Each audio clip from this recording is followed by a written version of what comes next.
একজন পেলাম না এখনো। সালাম দেওয়াটা তো সুন্নাত, কিন্তু এর উত্তর দেওয়াটা হচ্ছে ওয়াজিব। কিন্তু এই সুন্নাতের এত দাম, ওয়াজিবের চাইতেও সুন্নাতের নেকি বেশি। সুবহানাল্লাহ। এর জন্য সালাম আবার আমি উচ্চ স্বরে আপনাদেরকে দিচ্ছি, আপনারা সকলেই মন প্রাণ খুলে সালামের জবাব দিবেন। আসসালামু আলাইকুম ওয়া রাহমাতুল্লাহি ওয়া বারাকাতুহু।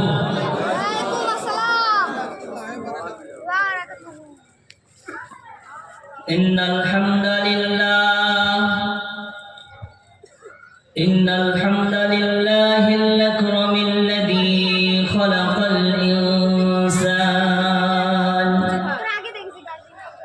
ওয়া কাররামাহু ওয়া 'allamahu মিনাল বায়ান মা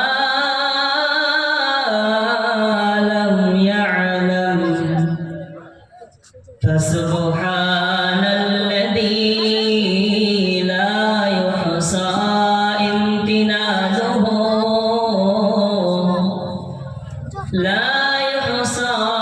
ইমতিনানুহু বিল বায়ানি ওয়ালা বিল কলম ওয়া নাশহাদু আন লা ইলাহা ইল্লাল্লাহু ওয়াহদাহু লা শারীকা লাহু ওয়া নাশহাদু আন্না সাইয়্যিদানা ওয়া নাবিয়্যিনা ওয়া হাবিবিনা ওয়া বাশিরিনা ওয়া মাওলানা মুহাম্মাদান আবদুল্লাহি ওয়া রাসূলুহু الذي أرسله بالحق بشيرا ونذيرا وسراجا وقمرا منيرا أما بعد فقد قال الله تعالى في كلامه المجيد وفي فرقانه الحميد أعوذ بالله من الشيطان الرجيم بسم الله الرحمن الرحيم إن الله يأمر بالعدل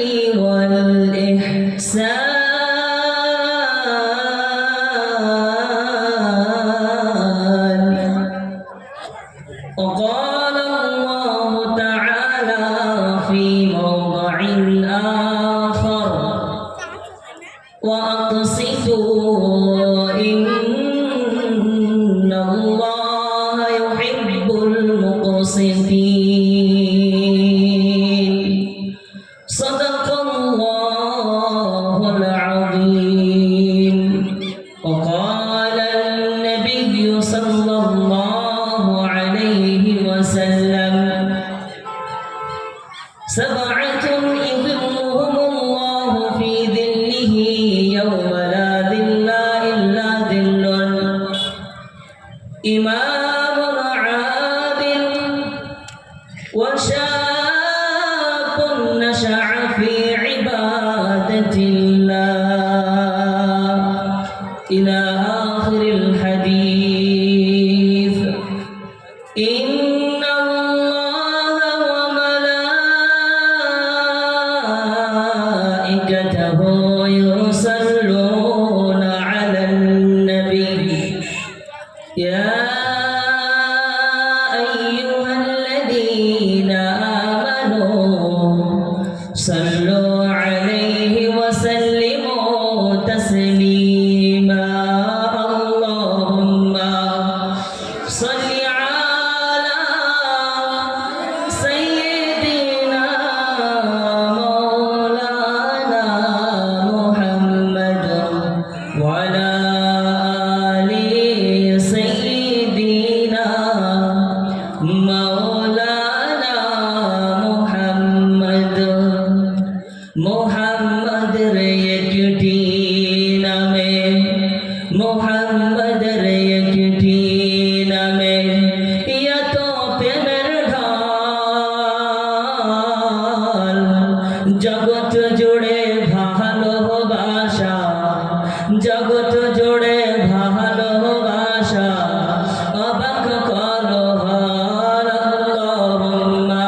दुनिया ये सदाकत में तेरा नाम रहेगा, सिद्दीक तेरा नाम से इस्लाम रहेगा, सिद्दीक तेरा नाम से इस्लाम रहेगा।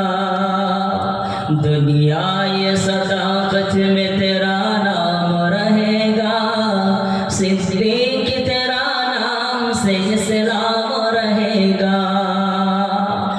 दुनिया ये सियासत में तेरा नाम रहेगा, दुनिया ये सियासत में तेरा नाम रहेगा।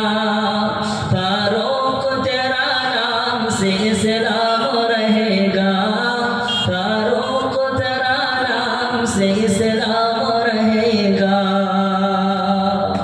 दुनिया ये मुअज्जिन में तेरा नाम रहेगा, दुनिया ये मुअज्जिन में तेरा नाम रहेगा। बिलाल तेरा नाम से इस्लाम रहेगा, बिलाल तेरा नाम से इस्लाम रहेगा। रसूल अमर ভালোবাসা, রসুল আমার আলো আশা, রসুল আমার প্রেম বিরহের মূল আলোচনা, রসুল আমার কাজে কর্মে অনুপ্রেরণা, রসুল আমার ভালোবাসা, রসুল আমার আলো আশা, রসুল আমার প্রেম বিরহের মূল আলোচনা, রসুল আমার কাজে কর্মে অনুপ্রেরণা, রসুল আমার ভালোবাসা। যখন দারুণ দুঃখ নামে আমার জীবন জুড়ে, বিপদ পদ মুসিবতে মরি পড়ে পড়ে, যখন দারুণ দুঃখ নামে আমার জীবন জুড়ে, বিপদ পদ মুসিবতে মরি পড়ে পড়ে, তখন তোমার শৈশব কৈশোর যোগাই সান্ত্বনা, রসুল আমার কাজে কর্মে অনুপ্রেরণা, রসুল আমার ভালোবাসা, রসুল আমার ভালোবাসা, রসুল আমার আলোর আশা, রসুল আমার প্রেম বিরহের মূল আলোচনা, রসুল আমার কাজে কর্মে অনুপ্রেরণা। হুজুররা এখানে দাঁড়িয়ে আছেন, মঞ্চে আসলে গোবিন্দপুরের সমস্ত শিক্ষককে বলছি আমি, আপনারা সকলে মঞ্চে আসেন। দাঁড়িয়ে আছেন ওখানে হুজুররা, সকলে আসেন, মঞ্চে আসেন হুজুররা।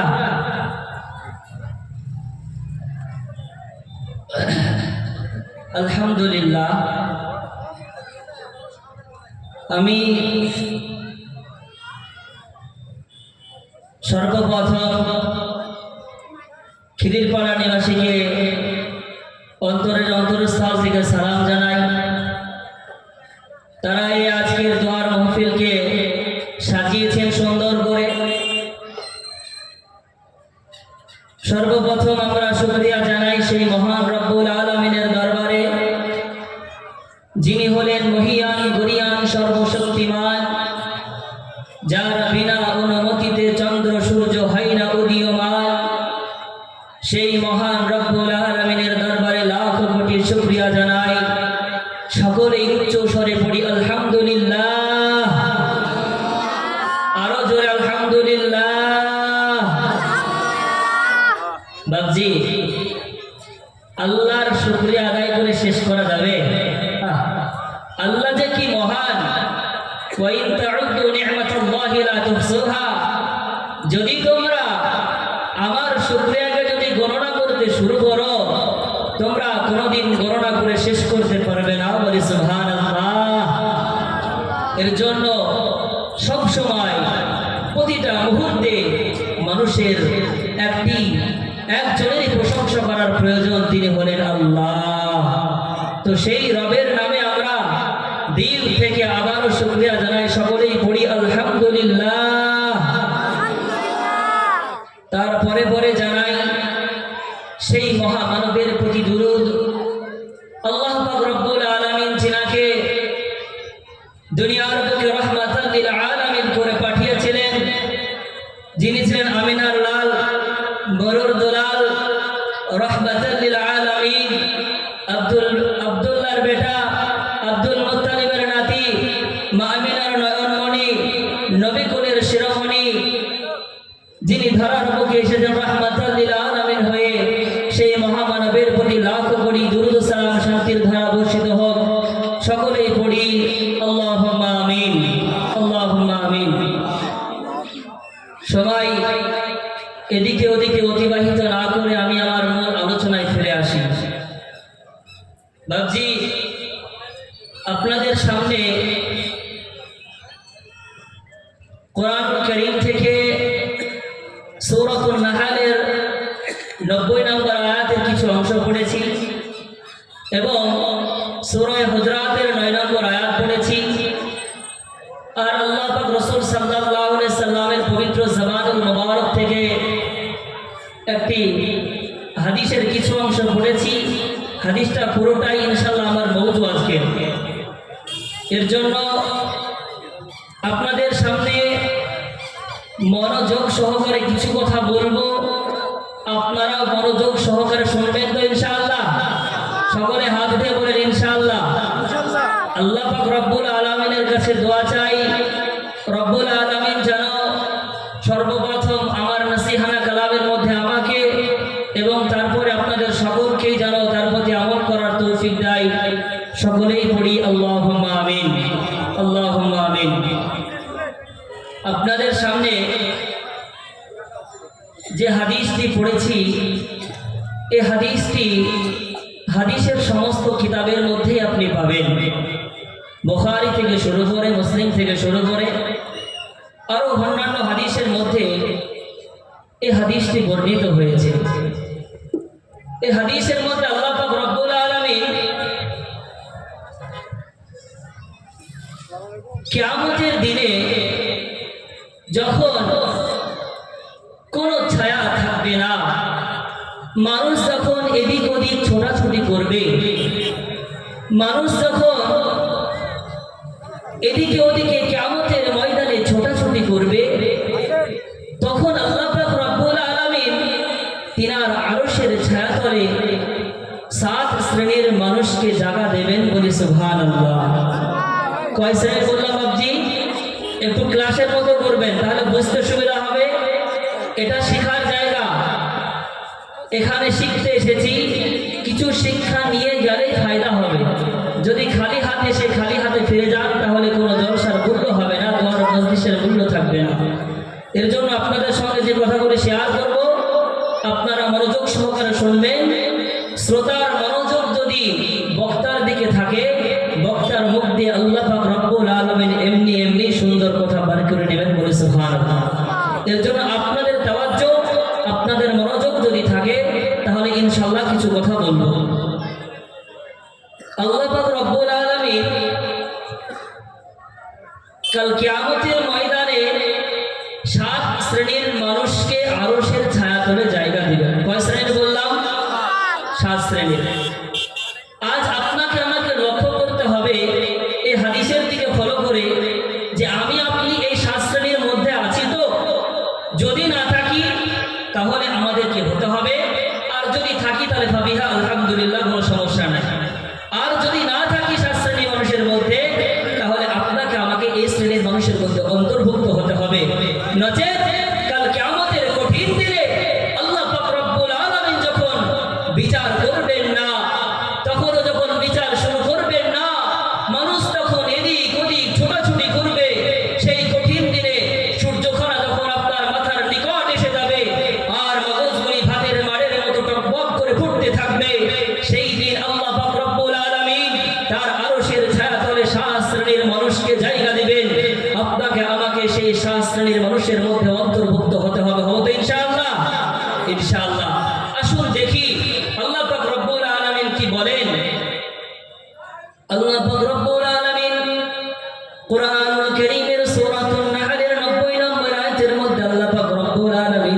বলেন, ইন্নাল্লাহা ইয়া'মুরু বিল আদলি ওয়াল ইহসান। হাদিস দিয়ে পড়েছিলাম আমি যে 7 শ্রেণীর মানুষকে আল্লাহ পাক রব্বুল আলামিন জায়গা দিবেন। সাবআতুন ইযিল্লুহুমুল্লাহু ফি যিল্লিহি ইয়াওমা লা যিল্লা ইল্লা যিল্লুহ। সেই দিন কোনো ছায়া থাকবে না শুধুমাত্র আল্লাহর আরশের ছায়া ছাড়া। বলি সুবহানাল্লাহ।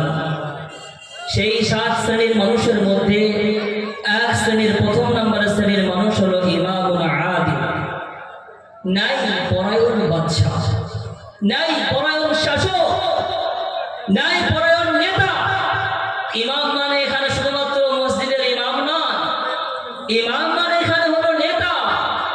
আপনি যদি গ্রামের মেম্বার হন তবু আপনার প্রতি এই হাদিস চলে আসবে। আপনি যদি প্রধান হন তবু আপনার পুরো অঞ্চল আপনার দায়িত্ব। আপনি যদি এমএলএ হন পুরো থানা আপনার দায়িত্ব। আপনি যদি এমপি হন যত থানা আপনার দায়িত্ব, সব থানা আপনার। এবং আপনি যদি মুখ্যমন্ত্রী হন পুরো রাজ্য আপনার দায়িত্ব।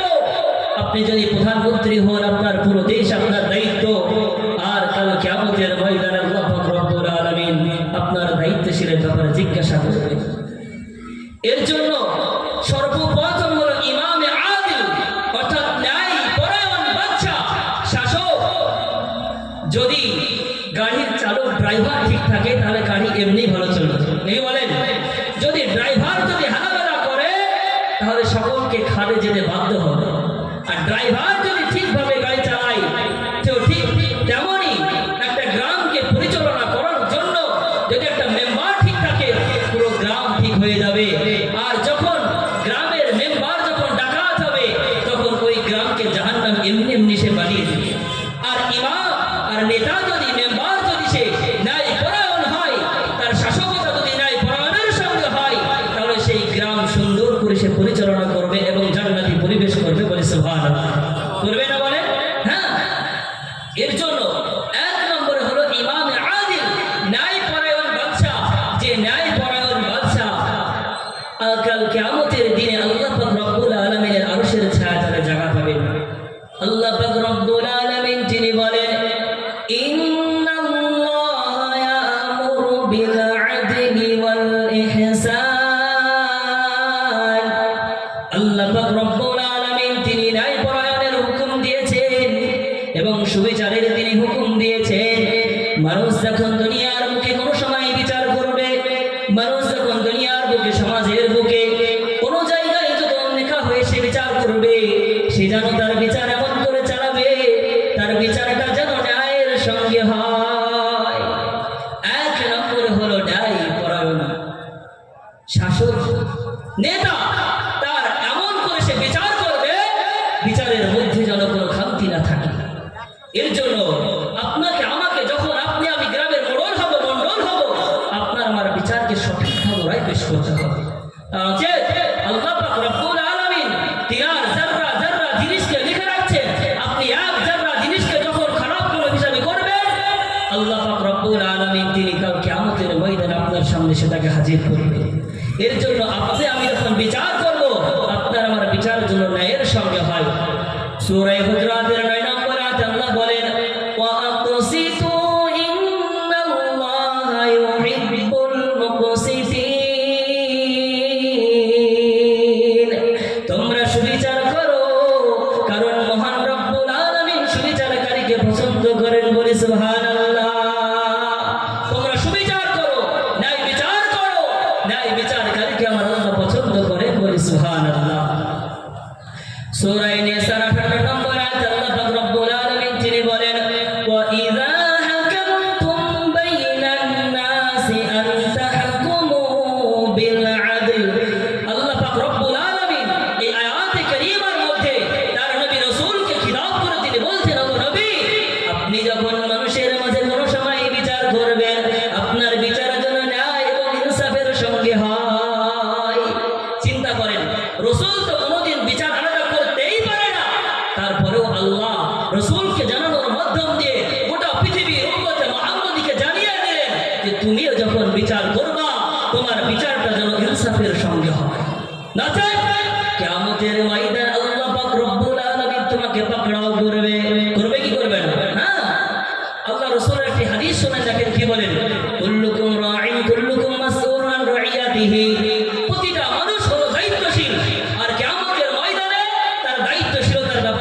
জিজ্ঞাসা করা হবে।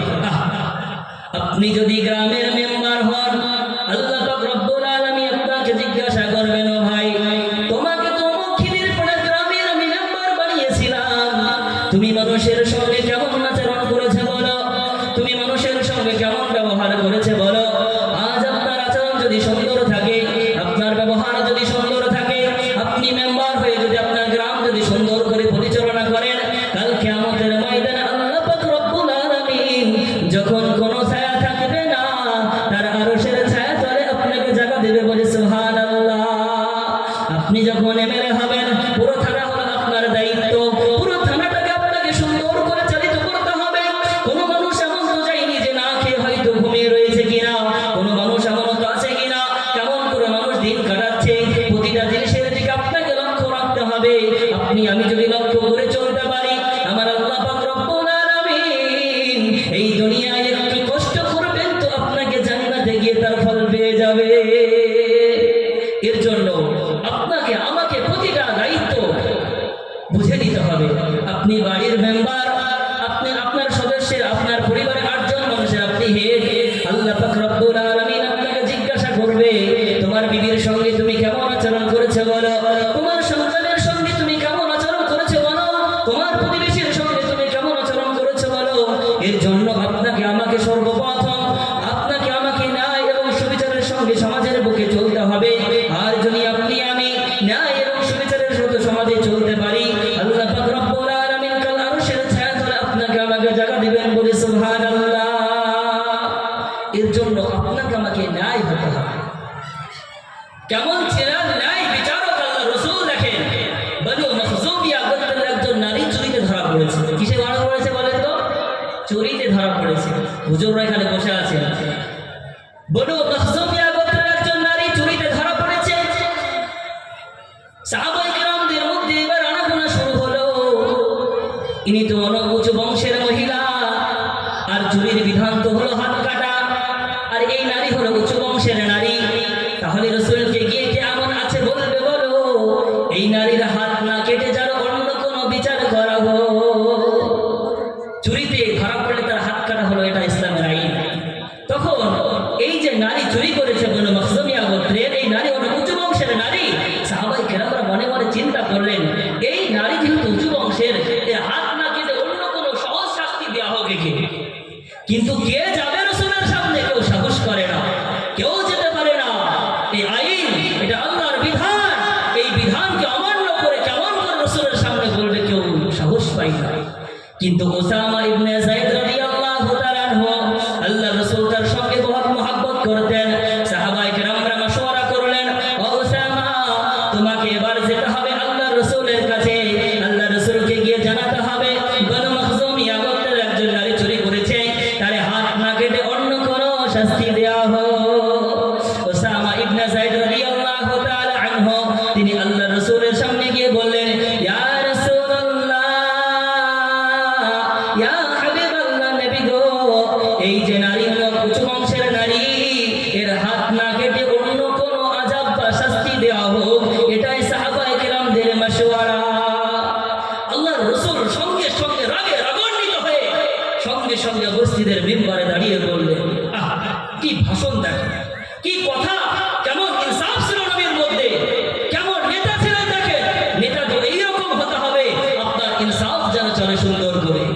আল্লাহ রাসূল সাল্লাল্লাহু আলাইহি ওয়াসাল্লাম মিম্বরের উপরে দাঁড়িয়ে তিনি বললেন, ও উসামা, তুমি শোনো, ও আমার সাহাবায়ে কেরাম তোমরা শোনো, আজ যদি এই বনু মখজুমিয়া গোত্রের নারী যদি না হয়ে যদি আমার কলিজার পুত্র ফাতেমা হয়ে যেত, আমি রাসূল 1 সেকেন্ডও দেরি করতাম না, হাত কেটে দিতে, বলে সুবহানাল্লাহ। এইরকম ইনসাফকারী হতে হবে আপনাকে। এই না, এখন তো অনেক মেম্বার এমন আছে, তার সন্তান যদি কোনো অন্যায় করে খোঁজও পায় না কোনো মানুষ, মেম্বারের ভাই যদি কিছু করে খোঁজও পায় না অনেক মানুষ, যে কি হয়ে গেল না। এইরকম নেতা আপনার হওয়া লাগবে না, তাহলে সমাজের উন্নতি আসবে না, সমাজ ধ্বংসের দিকে চলে যাবে। এর জন্য আপনাকে আমাকে রাসূলের মতো ইনসাফকারী হতে হবে। আল্লাহর রাসূল কেমন ইনসাফকারী ছিলেন, সেই রকম ইনসাফকারী আপনাকে আমাকে হতে হবে। আপনি আমি যদি সেই রকম ইনসাফকারী হতে পারি,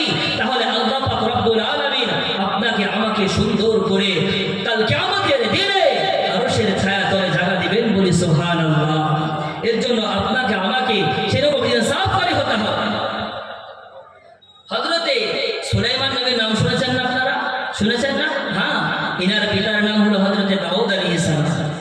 তো একবার জঙ্গল দিয়ে দুইজন নারী যাচ্ছিল। দুইজন নারীর দুটো সন্তান ছিল। দুজনাই ঘুমিয়ে গিয়েছে নিজের সন্তানকে রেখে। হঠাৎ একটি বাঘ এসে একটি সন্তানকে তুলে নিয়ে চলে গিয়েছে। এবার যে একটি সন্তান আছে, মহিলা দুইজন, সন্তান একজন, ঝামেলা আছে না নাই? হ্যাঁ, দুইজনের মধ্যে দুইজন বলে এটা আমার সন্তান, অপরজন বলে এটা আমার সন্তান। এই নিয়ে ঝগড়া হয়েছে তাদের মধ্যে। এবার তারা এসেছে হযরতে দাউদ আলাইহিস সালামের কাছে বিচার জানাতে। হযরতে দাউদ আলাইহিস সালামের কাছে আসার পরে দুইজন নারী তারা বলে, একজন বলে এটা আমার সন্তান, অপরজন বলে এটা আমার সন্তান। হযরতে দাউদ আলাইহিস সালাম তাদের মধ্যে বিচার করে দিলেন, তোমাদের মধ্যে যে বয়সে বড় তার হলো এটা সন্তান। দাউদ আলাইহিস সালাম বিচার করলেন, তোমাদের মধ্যে বয়সে যে বড় তার এটা সন্তান। দুইজন নারী যখন বিচার নিয়ে ফিরে আসতেন, ইতিমধ্যে হযরতে সুলাইমান আলাইহিস সালামের সঙ্গে রাস্তায় দেখা।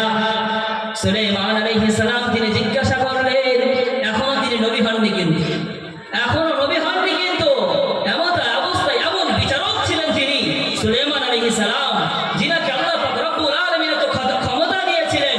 জিনেদের কথা বুঝতে পারতেন, পাখির কথা বুঝতে পারতেন, মাছের কথা বুঝতে পারতেন, পিঁপড়ার কথা বুঝতে পারতেন, যত যা কিছু জন্তু জানোয়ার আছে সমস্ত সবকিছুর ভাষা আল্লাহ পাক রব্বুল আলামিন সুলাইমানকে বুঝিয়ে দিয়েছিলেন, বুঝানোর ক্ষমতা দিয়েছিলেন আল্লাহ পাক রব্বুল আলামিন।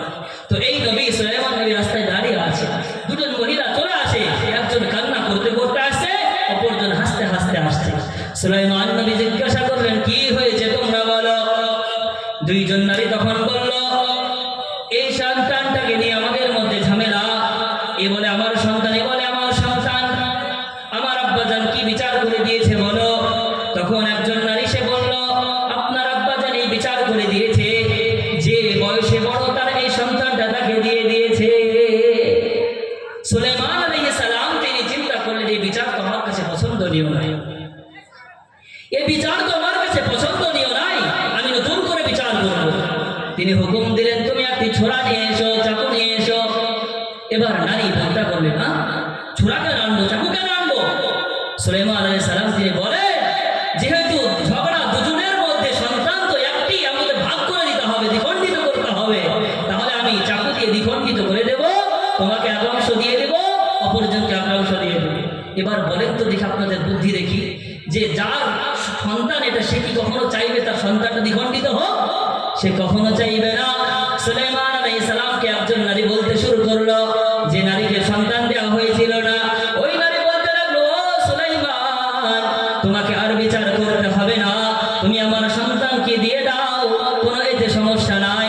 হযরত সুলাইমান আলাইহিস সালাম তিনি বুঝতে পারলেন, আসল মা হলো এইটা যে আমাকে মানা করছে সন্তানকে হত্যা করার জন্য। ইনি হলেন আসল মা। মা কখনো চাইবে না তার সন্তানকে দ্বিখণ্ডিত করা হোক, এইরকম বিচারক ছিলেন সুলাইমান আলাইহিস সালাম। এর জন্য আপনাকে আমাকে সমাজের বুকে যখন বিচার করব, একদম সঠিক বিচার করতে হবে, নচেৎ কাল কিয়ামতের দিনে আল্লাহ পাক রব্বুল আলামিনের কাছে আপনাকে কাঠগড়ায় হাজির হতে হবে। এর জন্য আপনার আমার বিচার যেন সুবিচার হয়, সুন্দর বিচার যেন করতে শিখে আপনি করবো তো ইনশাআল্লাহ। যদি সমাজের কোনো মানুষ আপনি কোনোদিন আপনাকে কোনো জায়গাকার মেম্বার বানিয়ে দিয়েছে বা অন্য কিছু বানিয়েছে, তখন আপনাকে আপনার বিচারটা, আমার বিচারটা এমন হতে হবে যেমন রাসূল আকরামের বিচার ছিল, নচেৎ কি হবে? আল্লাহ পাক রব্বুল আলামিন তিনি বলেন, ফামান ইয়া'মাল মিসকালা যাররাতিন খায়রান ইয়ারা। বান্দা তুমি যদি জান্নাত পরিমাণ যাররা পরিমাণ যদি তুমি কাল কিয়ামতের ময়দানে ভালো কাজ নিয়ে আসো, সেটাও তুমি দেখতে পাবে। ওয়া মান ইয়া'মাল মিসকালা যাররাতিন শাররান ইয়ারা। আর যাররা পরিমাণ যদি তুমি খারাপ কোনো নেকি নিয়ে আসো, খারাপ যদি কোনো আমল নিয়ে আসো, সেটাও আল্লাহ পাক রব্বুল আলামিন তোমাকে দেখিয়ে দিবে। পৃথিবীর কেউ না দেখলো, একজন দেখছে, তিনি কে? আল্লাহ। সেই আল্লাহ কিন্তু দেখছে। এই জন্য আপনার আমার বিচার হতে হবে সুবিচার, সুন্দর বিচার আপনাকে হতে হবে। যে 7 শ্রেণীর মানুষ আল্লাহর আরশের ছায়াতলে জায়গা পাবে, তার মধ্যে কয়জন গেল? একজন ইমামে আদিল, ন্যায় পরায়ণ বাদশা। 2 নম্বর আল্লাহ রাসূল সাল্লাল্লাহু সাল্লাল্লাহু আলাইহি ওয়াসাল্লাম তিনি বলেন ওয়াশাবুন নাশআ ফি ইবাদাতিল্লাহ। 2 নম্বরে ওই ব্যক্তি যে তার যৌবনকালকে আল্লাহ পাক রব্বুল আলামিনের ইবাদতের মাধ্যম দিয়ে কাটিয়েছে, বলে সুবহানাল্লাহ। 2 নম্বরে ওই ব্যক্তি যে তার যৌবন বয়সকে ইবাদতের মাধ্যম দিয়ে কাটিয়েছে। ইবাদত আপনাকে আমাকে আল্লাহ পাক রব্বুল আলামিন ইবাদতের জন্য পাঠিয়েছে। সূরা জারিয়াতের 56 নম্বর আয়াতের মধ্যে আল্লাহ বলেন ওয়া মা খালাকতুল জিন্না ওয়াল ইনসা ইল্লা লিয়া'বুদুন। আমি মানব মণ্ডলীকে এবং জিন্নাতকে আমি দুনিয়াতে পাঠিয়েছি, আমার একমাত্র উদ্দেশ্য হলো তারা যেন দুনিয়ার মুখে গিয়ে ইবাদত করে। সুবহানাল্লাহ। এর জন্য আপনাকে আমাকে রবের ইবাদত, আপনার আমার যৌবন বয়সকে ইবাদতের মাধ্যম দিয়ে কাটাতে হবে। ও যুবক, খিদির পাড়ার যুবক ভাইরা কোথায় আছো? শোনো, তোমাদের ওয়াজ করে একটু এখানে এসো। দেখো আল্লাহ কি বলে, এই যৌবন বয়সটাকে যদি তুমি আমি কাজে লাগাতে পারি, বড় বয়সে তো আপনার আমার ইবাদত কেমন কবুল হবে বলেন তো? 60 বছর 70 বছর বয়সে পেশাব করতে গেলে পেশাব লুঙ্গিতে হবে কি হবে না? এর জন্য আপনাকে আমাকে আপনার যৌবন বয়সটাকে ইবাদতের মাধ্যম দিয়ে কাটাতে হবে। যুবক, তুমি নারীর পেছনে যেও না। তুমি নারীর পেছনে কেন যাবা? নারী তোমার পেছনে আসবে। তুমি কেন যাবা নারীর পেছনে? তোমার যোগ্যতাকে এমন বানাও, তোমার যোগ্যতাকে এমন তৈরি করো। মেয়ের বাপ ছোটাছুটি করবে, এমন ছেলে কোথায় পাবো যেখানে আমার মেয়েটা তার হাতে তুলে দেব? তুমি কেন কলেজের গেটের সামনে দাঁড়িয়ে থাকবা? কেন তুমি স্কুলের গেটের সামনে দাঁড়িয়ে থাকবা? তোমার সামনে এসে মেয়ের বাপ দাঁড়িয়ে থাকবে, অমুক ছেলেটার সঙ্গে আমার মেয়ের বিয়ে দিব। নিজের যোগ্যতাকে বানাও, নিজের যোগ্যতাকে তৈরি করো, তাহলে তোমার সামনে এসে মেয়ের বাপ তোমাকে দিবে। এর জন্য যুবক ভাই, যারা যুবক আছে ভাই, না নারীর পেছনে কেন যাবে? এই জীবনটাকে ইবাদতের মাধ্যম দিয়ে কাটাতে হবে। এই জীবনটাকে আমি আপনি যদি ইবাদতের মাধ্যম দিয়ে কাটাতে পারি, তাহলে আল্লাহ পাক রব্বুল আলামিন যিনি বলেন ওই যুবক যে তার যৌবন বয়সকে ইবাদতের মাধ্যম দিয়ে কাটিয়েছে, আমি আল্লাহ তাকে কাল কিয়ামতের দিনে আয়েশের ছাড়াতলে ঢাকা দিব, বলি সুবহানাল্লাহ। এর জন্য যুবক ভাই, যার কানে আমার মাইকের আওয়াজ যাচ্ছে, যুবক তুমি আমি নামাজি হয়ে যাই, পাক্কা নামাজি হয়ে যায়, কোরআন পড়নেওয়ালা হয়ে যায়, দ্বীনকে শিখনেওয়ালা হয়ে যায়। যদি হতে পারি তাহলে আমার ইহজগত কামিয়াবি, পরজগত কামিয়াবি। আর যদি না হতে পারি, আল্লাহ পাক রব্বুল আলামিন এই যুবক বয়সের ইবাদতকে এত পছন্দ করেন। আল্লাহ পাক রব্বুল আলামিন তোমার এই বয়সটাকে এমন পছন্দ করেন, যুবক তুমি সমস্ত দুনিয়াকে ভুলে গিয়ে যখন রবের সামনে এসে ইবাদত করবা, আমার রব এত খুশি হয়ে যাবে। কেউ যুবকের তখন মাঠে খেলতে যাওয়ার কথা ছিল, সে এসে আসরের নামাজ পড়ছে। যুবকটা এখন কলেজের আড্ডায় মারার কথা ছিল, সে এখন এসে জোহরের নামাজ পড়ছে। যুবক যখন মাগরিবের নামাজ আদায় করবে, তখন যুবক আল্লাহ পাক রব্বুল আলামিনের কাছে কতই পছন্দ। এর জন্য যাই যুবক ভাইরা, তোমাদেরকে বলছি, তোমরা নিজের সাহসটাকে বাড়াও, নিজেকে তৈরি করো, নিজেকে উৎসর্গ করো, নিজেকে এমন তৈরি করো আল্লাহ পাক রব্বুল আলামিন যেন কাল আরশের ছায়াতলে আমাদেরকে জায়গা দেয়, বলি সুবহানাল্লাহ। ও যুবক ভাই, তাই নিজেকে তৈরি করার চেষ্টা করো। আগেকার যুবকদের হাতে, তাদের হাতে কোরআন দেখা দিত, তাদের হাতে তলোয়ার দেখা দিত দ্বীনকে কায়েমের জন্য। আগেকার যুবকদের হাতে কত সুন্দর করে তারা তাদের দ্বীন কায়েমের জন্য নিজেকে বিছাড় করে দিয়েছেন। কিন্তু আজ যুবক ভাইরা, তোমাদের জন্য সমাজের বুকে এত হানাহানি।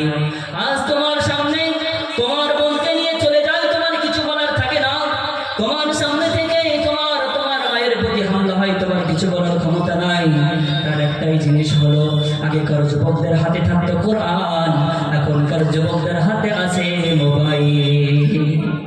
আগেকার যুবকরা তো কোরআন দিয়ে শাসন চালিয়েছে। বা আগেকার যুবকদেরকে বলা বিদ্যুৎ ছিল। আল্লাহ রাসূল যখন কালেমার দাওয়াত দিতে শুরু করলেন, সবাই ছিল যুবক, আর বয়স্করা আল্লাহ রাসূলের বিরোধিতা করেছে, আর যুবকরা আল্লাহ রাসূলের সহযোগিতা করেছে। আল্লাহ রাসূলকে সহযোগিতা করেছে যুবকরা। এর জন্য আপনাকে আমাকে এই যুবক বয়সটাকে, যৌবন বয়সটাকে আল্লাহ পাক রব্বুল আলামিনের ইবাদতের মাধ্যম দিয়ে কাটাতে হবে। আপনার সামনে, আমার সামনে যখন এত বড় বড় এত অন্যায় হয়ে যায়, তবু আমি আপনি কিছু বলতে পারি না। তার একমাত্র কারণ হলো আমার বিচারটা কোরআন দিয়ে হয় না। যদি আজ যুবক তুমি কোরআন পড়তে, যদি যুবক তুমি আর হাতে তলোয়ার দেখা দিত, তোমার ইসলামের অপমান যেখানে হবে, তোমাকে সিংহ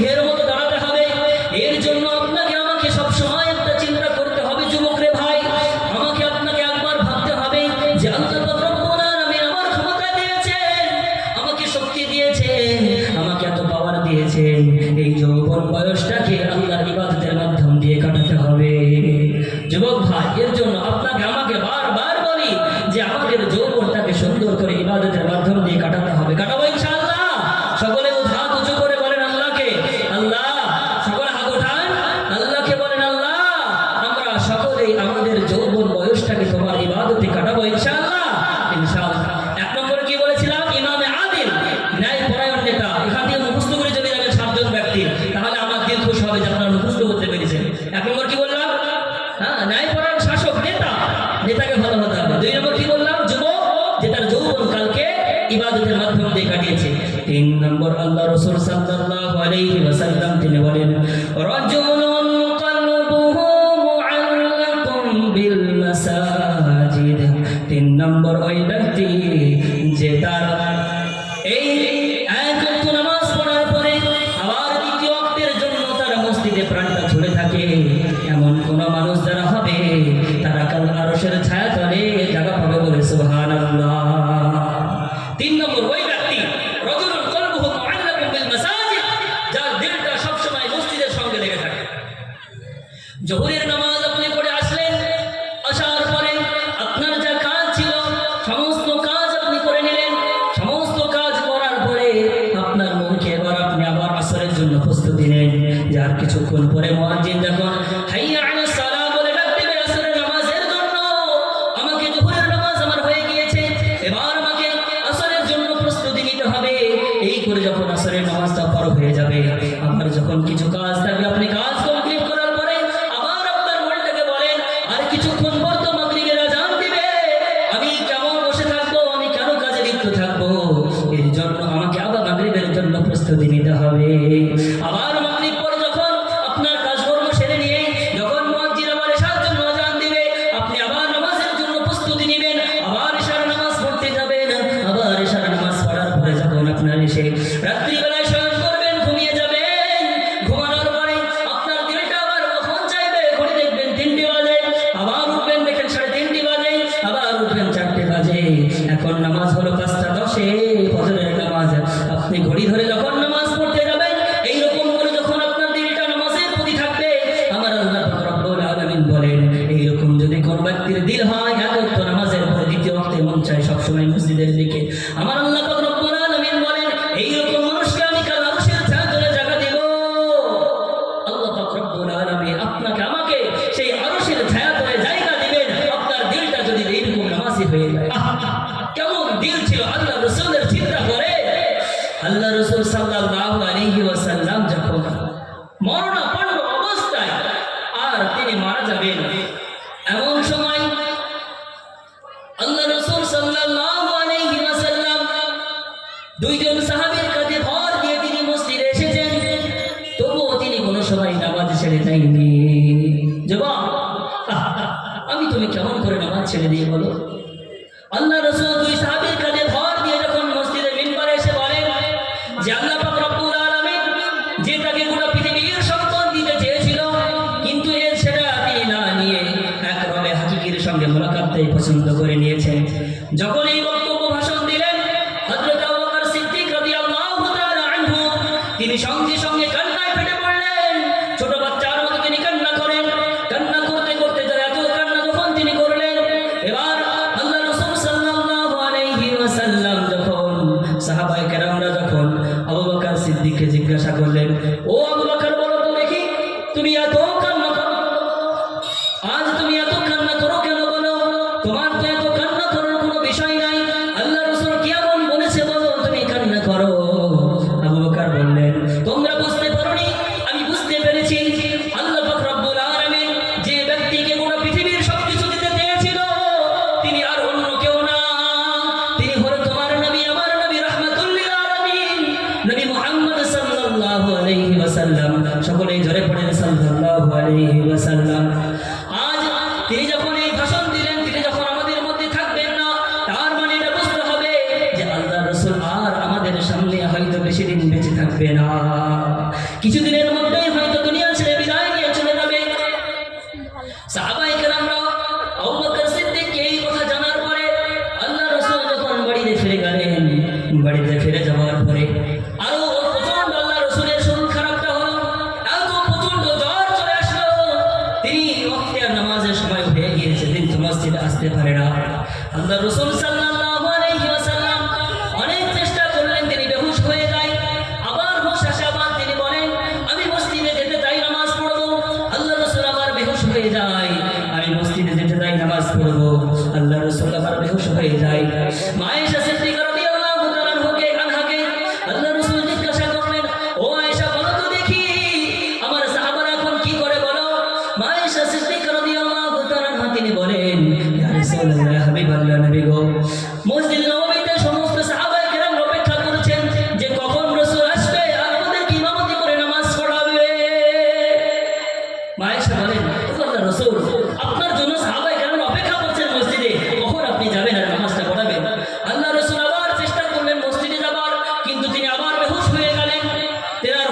তেলাওয়াত করে পুরো নামাজটাকে কমপ্লিট করে দেয়।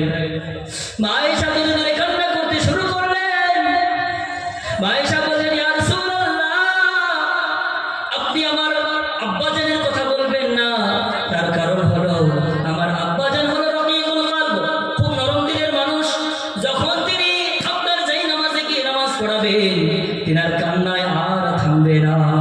তিনি অনেক নরম দিলের মানুষ। ইয়া রাসূলুল্লাহ, আপনি তার ইমামতি করার জন্য বলেন না। দেখেন, মসজিদের সঙ্গে দিল লাগাতে হবে। কেমন রাসূল দেখেন, আপনার আমার নবীর অবস্থা দেখেন, বেহুশ হয়ে যায়, তারপরে মসজিদে যাওয়ার জন্য দিন চাই। মা আয়েশা সিদ্দিকা রাদিয়াল্লাহু তাআলা আনহা যখন তিনার পিতাকে খবর দিলেন যে যাও, ও আব্বাজান, আল্লাহ রাসূল আপনাকে হুকুম দিয়েছেন তিনার মুসাল্লায় দাঁড়িয়ে আপনাকে নামাজ পড়ানোর জন্য। আবু বকর সিদ্দিক রাদিয়াল্লাহু তাআলা আনহু এত দিল থেকে কান্না করতে শুরু করলেন। মসজিদে নববীর মধ্যে সমস্ত সাহাবায়ে কিরামরা কান্না করতে লাগলেন। তার মনে মনে চিন্তা করলেন, আমরা হয়তো আর রাসূলের পেছনে কোনোদিনও নামাজ আদায় করতে পারবো না। যে রাসূলকে আমাদের সবসময় আমরা রাসূলের সঙ্গে থাকতাম, এত মহব্বত করেছি রাসূলকে, যে রাসূল আমাদের সঙ্গে থাকার জন্য বলেছিলেন, সে নবী হয়তো চলে যাবে দুনিয়ার বুক থেকে। আমরা আর সেই রাসূলকে হয়তো ফিরে পাবো না, আর তিনার পেছনে আমাদের নামাজ পড়লে হয়তো আর সাদ হবে না। এবার যখন আবু বকর সিদ্দিক রাদিয়াল্লাহু তাআলা আনহু তিনি ইমামতিতে দাঁড়ালেন এবং নামাজটা যখন শুরু করলেন, এত কান্না করেন তিনি, আর এত কান্না ধরে রাখতে পারেন না। নামাজ চলাকালীন আল্লাহ রাসূলের এবার হুঁশ ফিরে এসেছে। মা আয়েশা সিদ্দিকাকে জিজ্ঞাসা করেন, আয়েশা, এখন সময়টা কোন সময়? মা আয়েশা সিদ্দিকা রাদিয়াল্লাহু তাআলা আনহা তিনি বলেন, ইয়া রাসূলুল্লাহ, ইয়া হাবিবাল্লাহ, নবী গো, এখন নামাজ চলছে মসজিদে নববীতে, আমার পিতা ইমামতিতে সকলে নামাজ পড়ছে। আল্লাহর রাসূল কান্না করতে শুরু করলেন আর বললেন, আয়েশা, এই নামাজের জন্য আমি তায়েফের ময়দানে রক্ত ঝরিয়েছি রে আয়েশা। এই নামাজের জন্য আমি উহুদের ময়দানে দান্দান মুবারক শহীদ করেছি। এত কষ্ট মেহনত করেছি রে আয়েশা। আর যখন আমার উম্মতদেরকে আমি নামাজের অবস্থায় দেখলাম, আমার মনটা ভরে গেল রে আয়েশা। আমি এটা মনে রাখি, কিয়ামত পর্যন্ত যখন আমার নবীর মুসলমান দুনিয়ার মুখে আসবে, সকলে হয়তো যদি এইরকম করে নামাজ পড়ে, তাহলে আমার কলেমার দাওয়াত হয়তো আমি গোটা পৃথিবীতে পৌঁছে দিতে পেরেছি। বলে সুবহানাল্লাহ। কি রাসূল ছিলেন, কি নবী ছিলেন, যার দিলটা এত সুন্দর করে তিনি এই নামাজ কায়েমের জন্য তায়েফের বুকের ময়দান বড় শহীদ হয়েছে, তায়েফের ময়দানে রক্ত ঝরাতে হয়েছে। হাজার ব্যথা বেদনার পরে ফিরে আসনি তুমি আপন ঘরে, দিনের আলো তুমি ছড়িয়ে দিতে, চলে গেছো মদিনায় মক্কা ছেড়ে, হে রাসূল,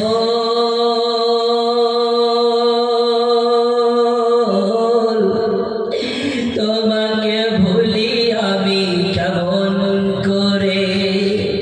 হাজার ব্যথা বেদনার পরে ফিরে আসনি তুমি আপন ঘরে, দিনের আলো তুমি ছড়িয়ে দিতে, চলে গেছো মদিনায় মক্কা ছেড়ে। খেয়ে না খেয়ে দিন প্রচারের কাজে নিজেকে দিয়েছো বিলিয়ে, তায়েফের কাফিরেরা চিনল না সে আলো, দুষ্ট ছেলেদের পিছু দিল লেলিয়ে। পাথরের আঘাতে ক্ষত বিক্ষত হয়ে সারা শরীর হতে রক্ত ঝরে,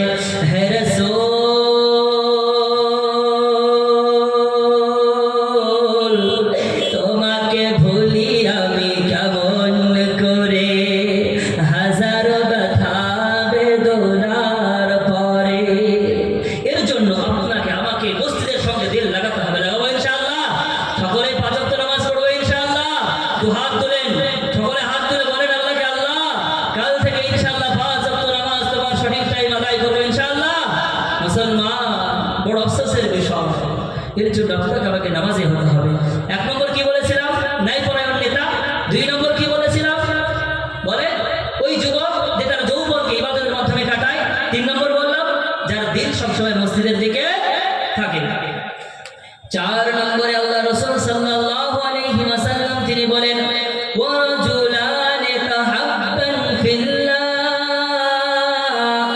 ইজতামাআ আলাইহি ওয়া তাফাররাকা আলাইহি। আল্লাহ রাসূল 4 নম্বরে বললেন ওই দুইজন ব্যক্তি যারা একে অপরের সঙ্গে মহব্বত করে আল্লাহর জন্য, একে অপরের সঙ্গে ঝামেলা করে সেটাও আল্লাহর জন্য। এইরকম দুইজন ব্যক্তি যারা একে অপরের সঙ্গে ভালোবাসা মহব্বত করে সেটাও আল্লাহর জন্য, একে অপরের সঙ্গে রাগ করে ঘৃণা করে সেটাও আল্লাহর জন্য। এই দুইজন ব্যক্তিকে আল্লাহ পাক রব্বুল আলামিন কাল কিয়ামতের দিনে কঠিন দিনে আরশের ছায়া করে জায়গা দেবে বলে সুবহানাল্লাহ। আল্লাহ রাসূল সাল্লাল্লাহু আলাইহি ওয়াসাল্লাম তিনি বলেন মান আহাব্বা লিল্লাহ ওয়া মান আবগাদা লিল্লাহ। ভালোবাসাটা হবে সেটাও আল্লাহর জন্য এবং কাউকে ভালোবাসবেন না সেটাও আল্লাহর জন্য।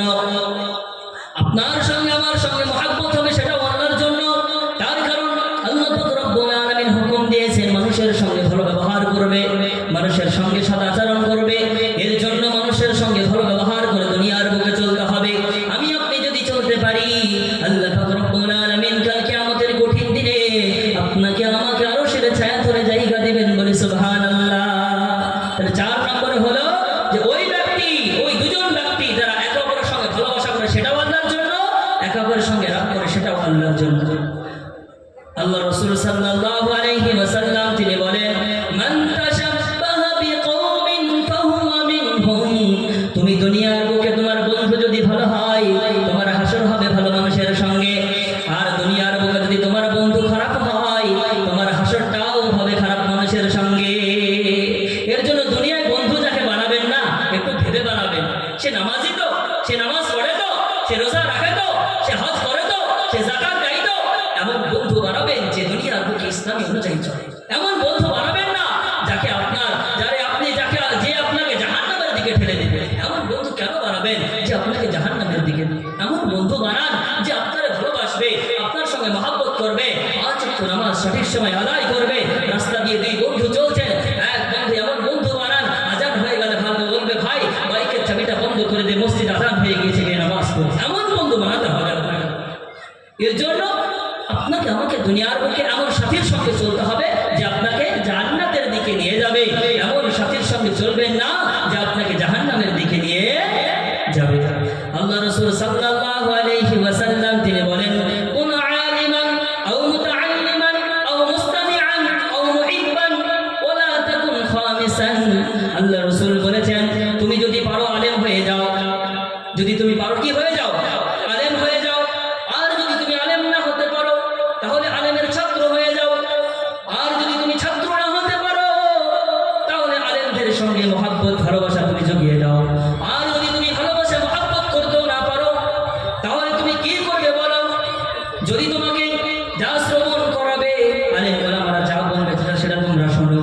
আর যদি তুমি এটাও তোমার শোনার মতো ক্ষমতা না হয় তাহলে তুমি আলেম ওলামার সঙ্গে কখনো খারাপ আচরণ করবে না। কি বলেন আল্লাহ রাসূল? কুন আলিমান, তুমি আলেম হও, আলেম হয়ে যাও, জানতে ওয়ালা হয়ে যাও, ভালো মানুষ তুমি হও। যদি না হতে পারো আও মুতাআল্লিমান, তুমি তার ছাত্র হয়ে যাও। আর ছাত্র যদি না হতে পারো আও মুস্তামিআন, তাহলে আলেম ওলামারা যে ভালো উপদেশগুলো দিবে সেগুলো তুমি শ্রবণ করো। আর যদি তুমি শ্রবণ করে হও এটাও যদি না করো তাহলে মুহিব্বান, আলেম ওলামাদের সঙ্গে ভালো ব্যবহার করতে তোমরা শুরু করো। ভালো ব্যবহার তোমরা করো, ভালো ব্যবহার করে তোমরা চলার চেষ্টা করো। আলেম ওলামার সঙ্গে ভালো ব্যবহার করতে হবে, তাদেরকে ভালোবাসতে হবে, তাদের কথা মনোযোগ সহকারে শুনতে হবে। যদি আজের মজলিসে বসেছেন না আপনি, যদি এই কথাগুলো আমি শুনে যদি না মানি বসার কোনো ফায়দা আছে? জিরো। যা খালি পকেটে এসেছিলেন এখান থেকে খালি পকেটে চলে যাবেন। এর জন্য আপনাকে আমাকে ভালো মানুষের সঙ্গে মহব্বত রাখতে হবে। ওই দুইজন ব্যক্তি যারা একে অপরের সঙ্গে ভালোবাসা করে সেটাও আল্লাহর জন্য, একে অপরের সঙ্গে মহব্বত রাগ করে সেটাও আল্লাহর জন্য। এর জন্য আপনাকে আমাকে ভালোবাসা দিয়ে চলতে হবে। যার সঙ্গে বন্ধু যাকে বানাবেন ভালো, হাসর হবে তার সঙ্গে আপনার। আর বন্ধু যদি খারাপ হয় হাসরটাও হবে আপনার সেই বন্ধুর সঙ্গে যে খারাপের সঙ্গে মিশে যায়। এর জন্য 4 নম্বর আল্লাহ রাসূল বললেন ওয়ারাজুলানি তাহাব্বান ফিল্লাহ ইজতামা আলাইহি ওয়া তাফাররাকা আলাইহি, ওই দুইজন ব্যক্তি যারা একে অপরের সঙ্গে মহব্বত করে সেটাও আল্লাহর জন্য, একে অপরের সঙ্গে জুদা হয়ে যায় সেটাও আল্লাহর জন্য। কেমন করে? আপনি একজনকে বন্ধু বানালেন, এমন মানুষকে তিনি বন্ধু বানালেন যে মানুষটা কোন সময় 5 ওয়াক্ত নামাজ আদায় করে না, সে অনেক মালদার, সে যাকাত দেয় না, সে হজ করে না, সে রোজা রাখে না। এমন বন্ধু যখন আপনি বানাবেন তখন তাকে বলবেন যে ভাই তুমি আমার বন্ধু হতে পারো না, তার কারণ তুমি নামাজি নও। তুমি আমার বন্ধু হতে পারো না, তুমি যাকাত দাও না। তুমি আমার বন্ধু হতে পারো না, তোমার মাল সম্পদ থাকার পরেও তুমি হজ করো না। এর জন্য এমন বন্ধু বানাবেন যে আপনাকে নামাজের দিকে নিয়ে যাবে। করবো ইনশাআল্লাহ, করবো ইনশাআল্লাহ এমন বন্ধু। এর জন্য আল্লাহ রাসূল 4 নম্বরে বললেন এমন বন্ধু তুমি বানাও যে বন্ধু তোমাকে তার সঙ্গে ভালো ব্যবহার করবে, সেটাও আল্লাহর জন্য, খারাপ হবে সেটাও আল্লাহর জন্য। 1 নম্বর কি বলেছিলাম ভুলে যাবেন না, কিন্তু মুখস্থ করে এখান থেকে যেতে হবে। আমার সঙ্গে বলেন, 1 নম্বরে বলেছিলাম ন্যায়পরায়ণ নেতা, 2 নম্বরে বলেছিলাম এমন যুবক যে তার যৌবনকালকে আল্লাহ পাক রব্বুল আলামিনের রাস্তায় দিনের মধ্যে কাটিয়েছে। 3 নম্বরে কি বললাম? 3 নম্বরে বলেছিলাম ওই যে এমন ব্যক্তি তার সবসময় মসজিদের দিকে তার দিল লেগে থাকে। আর 4 নম্বর বললাম এমন 2 জন ব্যক্তি যারা একে অপরের সঙ্গে ভালোবাসা করে সেটাও আল্লাহর জন্য, আর একে অপরের সঙ্গে খারাপ ব্যবহার করে সেটাও আল্লাহর জন্য। 5 নম্বরে আল্লাহ রাসূল বলেন ওয়ারাজুলুন দাআতু রাতুন যাতু মানসাবিন ওয়া জামাল ফাকালা ইন্নী আখাফুল্লাহ। 5 নম্বরে আল্লাহ রাসূল বলেন ওই নারী, ওই যুবক, যে যুবককে একজন সুন্দরী রূপসী রমণী নারী তাকে দাওয়াত দিয়েছেন কুকর্মে লিপ্ত হওয়ার জন্য। যখন সুন্দরী রূপসী নারী তাকে দাওয়াত দিয়েছেন কুকর্মে লিপ্ত হওয়ার জন্য, তখন ওই যুবক কি বলে শুনুন, ফাকালা ইন্নী আখাফুল্লাহ, আমি ভয় করি আল্লাহকে, আমি তোমার ডাকে সাড়া দেব না। ওই যুবক, ওই ব্যক্তি যাকে দাওয়াত দিয়েছে কোন সুন্দর রূপসী নারী, তাকে বলেছে তুমি এসো আমার কাছে, আমি তোমার প্রতি কুদরত দিলাম, তুমি আমার সঙ্গে যা ইচ্ছে তাই করো।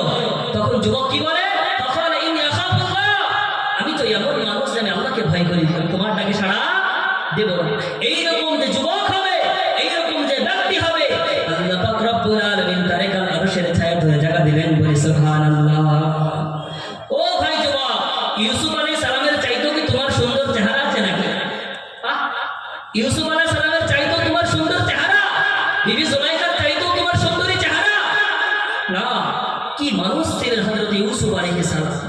বিবি জুলাইখা হযরত ইউসুফ আলাইহিস সালামের সৌন্দর্য দেখে পাগল, তিনি মাতোয়ারা হয়ে গিয়েছে। হঠাৎ তিনি তার দাসীকে খবর দিলেন, ও দাসী, আমি ইউসুফের প্রেমে পাগল, আমি ইউসুফকে আমার পক্ষে চাই, তুমি যেমন করে হোক না কেন ইউসুফকে তুমি আমার গৃহে নিয়ে আসো। দাসী রাত্রিবেলায় গিয়ে ইউসুফ আলাইহিস সালামকে ডেকে নিয়ে আসে। আপনাকে রানী জুলাইখা আপনার তলব করেছে, আপনাকে ডেকেছে। এবার হযরত ইউসুফ আলাইহিস সালাম তিনি যেহেতু রানী ডেকেছে আমাকে যেতে হবে, তিনি আসতে শুরু করলেন। আস্তে আস্তে তিনি যখন প্রথম দরওয়াজা, দ্বিতীয় দরওয়াজা এমন করে পার হলেন, 7খানা দরওয়াজা পার হওয়ার পরে তিনি যখন বিবি জুলাইখার রুমে যখন ঢুকলেন, প্রবেশ করলেন, বিবি জুলাইখা এবার বলে আমি দুনিয়ার সব কিছু দেখেছি, ও ইউসুফ, আমি তোমার মতো সুন্দর চেহারা আমি আর কাউকে দেখিনি। আজ এই গৃহে 7টা তালা আমি লাগিয়ে এসেছি গো ইউসুফ, তোমার সুন্দর চেহারা আমি দেখেছি। আজ আমি তোমার সুন্দর চেহারার জন্য ফিদা হয়ে গিয়েছি ইউসুফ। আজ এই গোপন গৃহের পক্ষে কেউ নাই, দুনিয়ার কেউ দেখে না। ও ইউসুফ, তুমি আমার সঙ্গে একটু প্রেম আলিঙ্গন করো, তুমি আমার সঙ্গে একটু ভালোবাসা করো। হযরত ইউসুফ আলাইহিস সালাম তখন তিনি চিৎকার করে বলতে লাগলেন, ও জুলাইখা, দুনিয়ার কেউ দেখে না ঠিকই আছে, দুনিয়ার কোনো মানুষ দেখে না ঠিকই আছে, কিন্তু এই গোপন গৃহে যে তুমি আর আমি আছি শুধু তাই না, এর সঙ্গে আরেকজন আছে, তিনি হলেন আল্লাহ। দুনিয়ার কেউ দেখেন জুলাইখা কি হয়েছে, আমি তুমি এই কক্ষে আছি সেটা আল্লাহ দেখে নাই? দেখেছি। কিন্তু বিবি জুলাইখা তা মানে না, সঙ্গে সঙ্গে তিনি বলেন না ইউসুফ, আমি তোমার সঙ্গে প্রেম আলিঙ্গন করবো। ইউসুফ আলাইহিস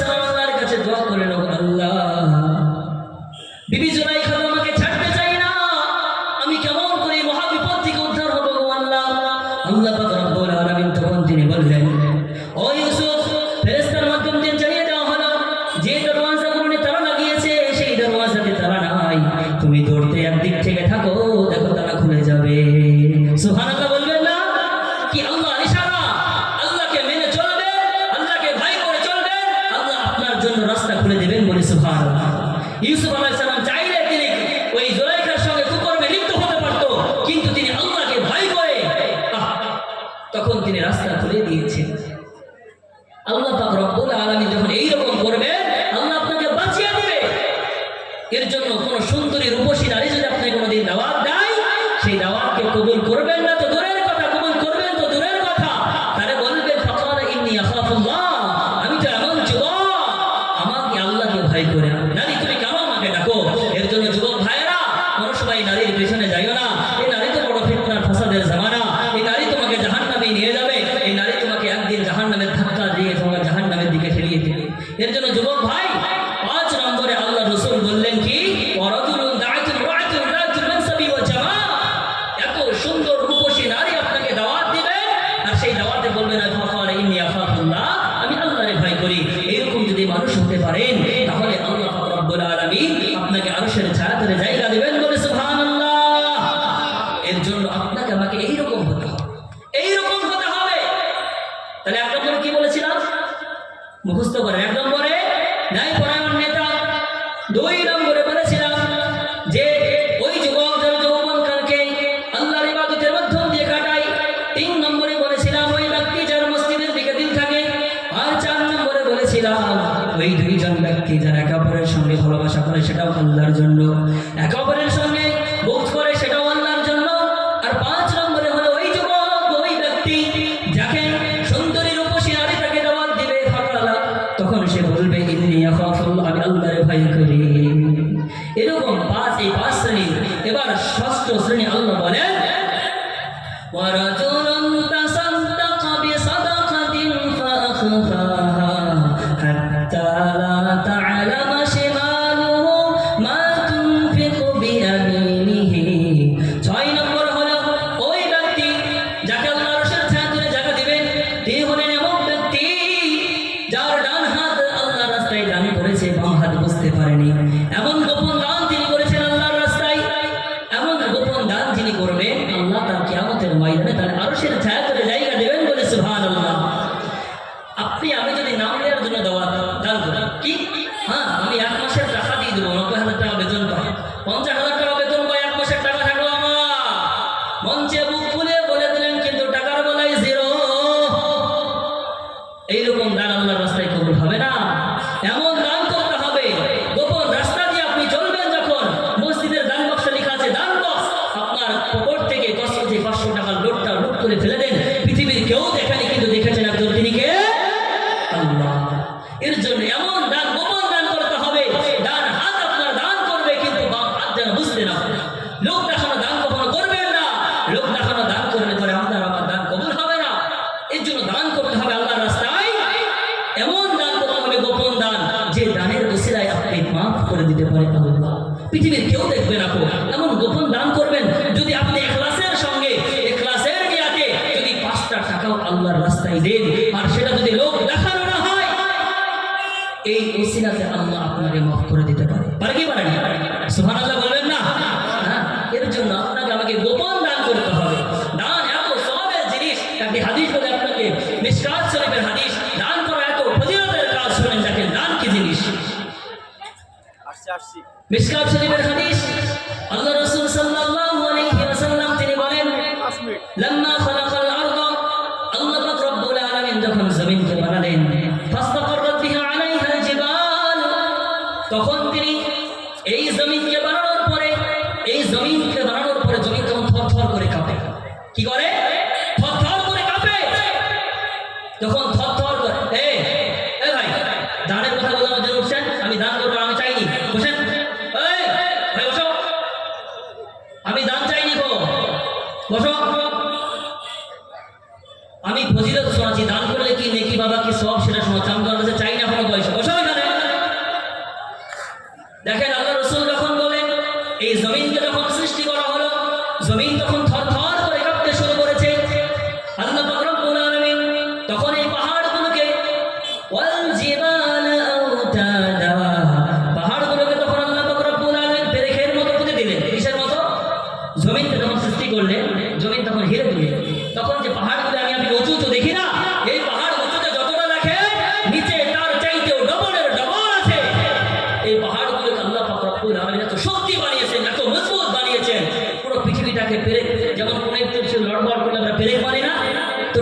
উপর আল্লাহ পেরেকের মতো জমিনকে পাঠিয়ে দিয়েছেন, পাহাড়গুলোকে সৃষ্টি করেছেন পেরেক হিসাবে।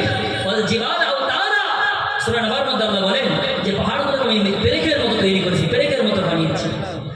এই পাহাড় যে কত কঠিন শক্তিশালী, এবার এই পাহাড়ের কঠিনতা দেখে ফেরেশতা মণ্ডলীরা আল্লাহকে জিজ্ঞাসা করেন, ফাকালু হাল মিন খালকিকা শাইউন আশাদ্দু মিনাল জিবাল।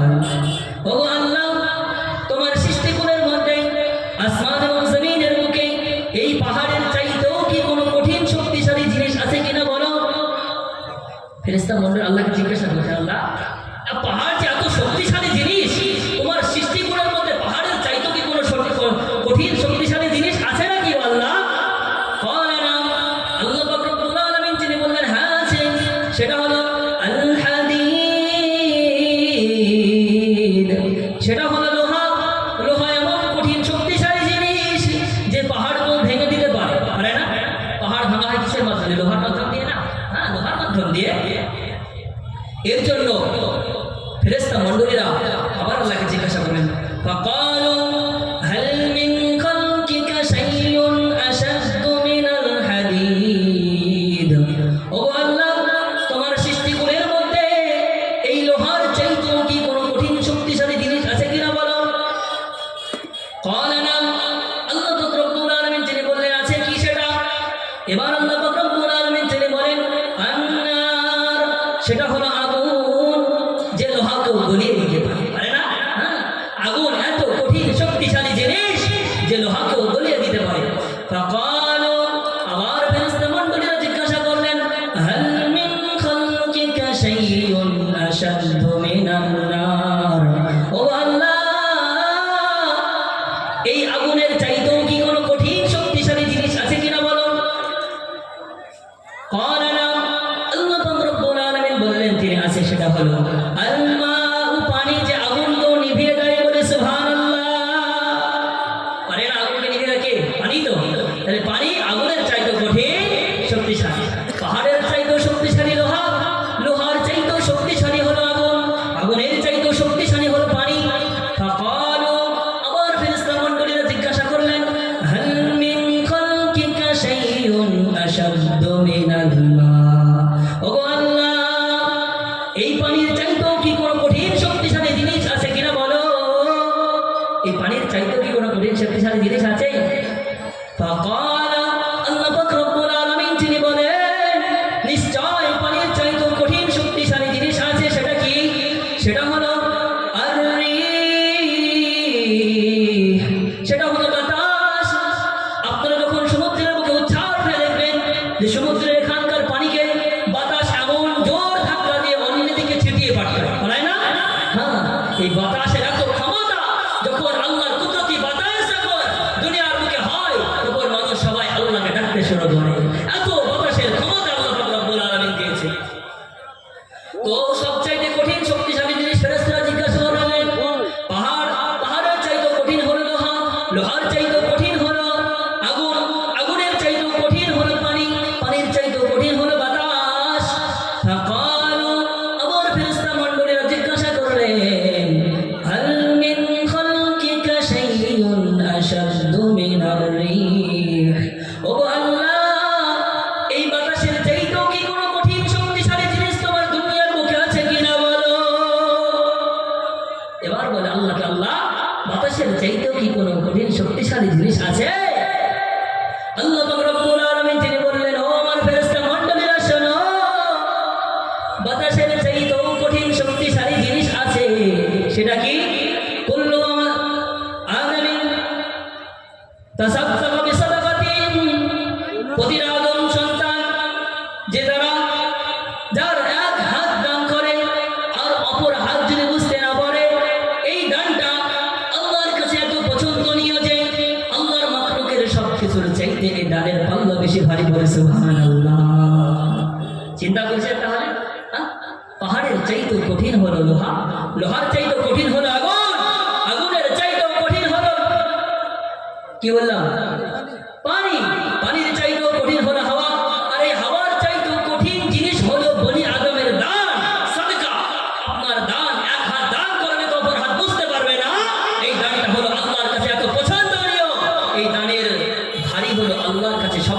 বেশি বলি সুবহানাল্লাহ। তাই আপনাকে আমাকে রবের রাস্তায় দান করতে হবে, গোপন দান দিতে হবে। লক্ষ্য করে এখানে ইমাম চাইবে টাকা, আপনি কাউকে বলবেন না পকেট থেকে এনে 5,000 টাকা দিয়ে চলে যাবেন, 10,000 টাকা দিয়ে চলে যাবেন, বলবেন ভাই আমার নামটা করবেন না, কতই না ভালো হবে। এই দান রবের কাছে যে কত উত্তম আপনি বুঝতে পারবেন। তাহলে 6 নম্বর হয়ে গেল। 1 নম্বরে বলেছিলাম ন্যায়পরায়ণ নেতা, 2 নম্বরে বলেছিলাম ওই যুবক যেটা যৌবনকালকে আল্লাহর রাস্তায় কাটিয়েছে, 3 নম্বরে বলেছে ওই মানুষ যার দিন সবসময় মসজিদের দিকে লেগে থাকে, 4 নম্বরে বলেছিলাম ওই ব্যক্তি 2 জন যারা একে অপরের সঙ্গে ভালোবাসা করে আল্লাহর জন্য এবং আল্লাহকে বুকস করে আল্লাহর জন্য, 5 নম্বর হলো ওই ব্যক্তি যাকে সুন্দরী রূপসী নারী দাওয়াত দিবে কিন্তু সে দাওয়াত কবুল করবে না, আর 6 নম্বরে হলো ওই ব্যক্তি যার এক হাত দান করবে অপর হাত বুঝতে পারবে না। এই 6 শ্রেণীর ব্যক্তিকে আল্লাহ পাক রব্বুল আলামিন আরশের ছায়াতলে জায়গা দিবেন কিয়ামতের ময়দানে। শেষে আল্লাহ রাসূল 7 নম্বরে তিনি বললেন ওয়ারাজুলুন যাকারাল্লাহি খালিয়ান ফাফাদাত আইনা। আর 7 নম্বরে ওই মানুষ যে আল্লাহর জিকির করে, আল্লাহর গুণগান করে এবং 2 চোখ দিয়ে অশ্রু ঝরায় বলে সুবহানাল্লাহ।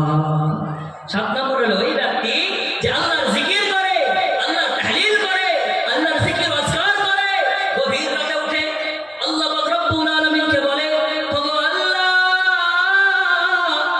দিনের বেলায় আমি মদপান করে ফেলেছি, আমি নারীর সঙ্গে জিনা করে ফেলেছি গো আল্লাহ, পৃথিবীর কেউ দেখেনি কিন্তু দেখেছো তুমি একজন মহান রব।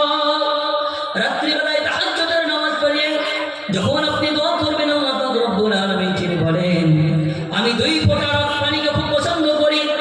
1 ফোঁটা হলো যুদ্ধের ময়দানে যখন মানুষ জিহাদ করে আল্লাহর রাস্তায়, আর যে রক্ত ঝরে শরীর থেকে এই রক্ত আল্লাহর কাছে সবচাইতে বেশি প্রিয়। আর 2 নম্বরে হলো ওই পানি যে ব্যক্তি আল্লাহকে ভয় করে এবং অশ্রু বেয়ে পানি ঝরায়, এই পানি দুটোকে আল্লাহ এত পছন্দনীয় করে। আপনার গুনাহ যদি পাহাড় সমান হয়, আমার রব তো এমন রহমান, তিনি আপনার গুনাহকে এমন করে ক্ষমা করে দিবেন আপনি বুঝতেও পারবেন না। এর জন্য 7 নম্বরে হলো ওই ব্যক্তি যে কাঁদে শুধু কার জন্য বলেন তো? আল্লাহর জন্য, 2 চোখ বেয়ে অশ্রু ঝরায় আল্লাহর জন্য। এমন মানুষকে হবে আল্লাহ তারে কিয়ামতের ময়দানে আরশের ছায়াতলে জায়গা দিবেন বলে সুবহানাল্লাহ। হবো তো ইনশাআল্লাহ 7 শ্রেণীর মানুষ, হবো কি হবো না বলেন তো? হবো কি হবো না? সবাই হবো হাত তুলে বলেন, সবাই হাত উঠান, সবাই হাত উঠিয়ে বলেন এই 7 শ্রেণীর অন্তর্ভুক্ত হবো ইনশাআল্লাহ। ভাই মেজান তুমি জামিলুল ভাইকে নিয়ে আসো, জামিলুল ভাইকে নিয়ে আসো ভাই। এর জন্য আপনাকে আমাকে এই 7 শ্রেণীর মানুষের মধ্যে থেকে অন্তর্ভুক্ত হতে হবে। যদি আমি আপনি এই 7 শ্রেণীর মানুষের মধ্যে হয়ে আছি আলহামদুলিল্লাহ, কোনো সমস্যা নাই। আর যদি এই 7 শ্রেণীর মানুষ যদি না হয়ে থাকতে পারে তাহলে আমার আপনার কিয়ামতের ময়দানে বড় ভয়ঙ্কর হয়ে যাবে। এদিক ওদিক ছোটাছুটি যখন করবেন কোনো কাজ আসবে না। কিয়ামতের ময়দানটা এত ভয়ঙ্কর, এত কঠিন দিবস হবে গো। আল্লাহ পাক রব্বুল আলামিন সূরা মাআরিজের মধ্যে তিনি বলেন কানা মিকদারুহু 50 আলফ সানা। ওই কিয়ামতের দিবসটা এত লম্বা হবে যে ওই একটা দিন 50,000 বছরের সমান হয়ে যাবে। এর জন্য আপনাকে আমাকে দুনিয়ার বুকে আমার আপনার আমলকে সুন্দর করতে হবে। আমি আপনি যদি আমার নিজের আমলকে ঠিক করতে পারি, নিজের আমলকে যদি সুন্দর করতে পারি, তাহলে কিয়ামতের ময়দানে আল্লাহ পাক রব্বুল আলামিন দিনটাকে এমন করে মুমিনের জন্য কাটিয়ে দিবেন, মনে হবে যে এই তো শুরু হলো ময়দান, এখনই শেষ হয়ে গেল। যদি আপনি মুমিন হন, আর যদি বাবা মুমিন না হন, তাহলে আপনার মনে হবে 50,000 বছরের সমান। সেই কিয়ামতের কঠিন দিনে কোন নবীরা পর্যন্ত সবাই নাফসি নাফসির আলাম তুলে দিবে, কেউ কোনোদিন কোনো কথা বলতে পারবে না। সবাই তখন দৌড়তে দৌড়তে হযরত আদম আলাইহিস সালামকে গিয়ে বলবে ইশফা লানা ইলা রাব্বিক, ওগো আমাদের পিতা আদম, আমাদের জন্য রবের কাছে একটি সুপারিশের ব্যবস্থা করে দিন। এই কিয়ামতের কঠিন দিনে আমরা আর সহ্য করতে পারছি না। ও বাবা আদম, আমাদের জন্য সুপারিশের ব্যবস্থা করে দিন। আল্লাহকে একটু সুপারিশ করেন না, আল্লাহ আমাদেরকে জান্নাত অথবা জাহান্নাম যে কোনো একটা ফয়সালা করে দিন, আমরা আর সহ্য করতে পারছি না কি আমাদের কঠিন যন্ত্রণা। হযরত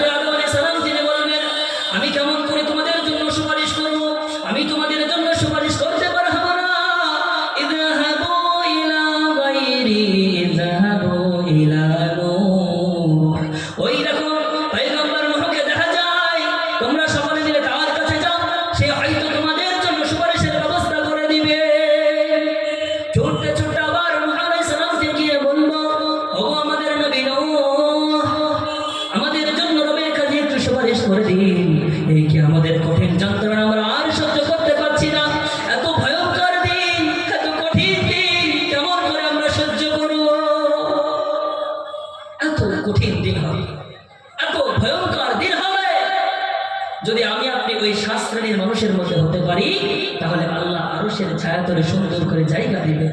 আর যদি না হতে পারে বাবজি, দিনটা বড় কঠিন, ভয়ঙ্কর। নূহ আলাইহিস সালাম তিনিও বলবেন, আমি তোমাদের জন্য সুপারিশ করতে পারবো না।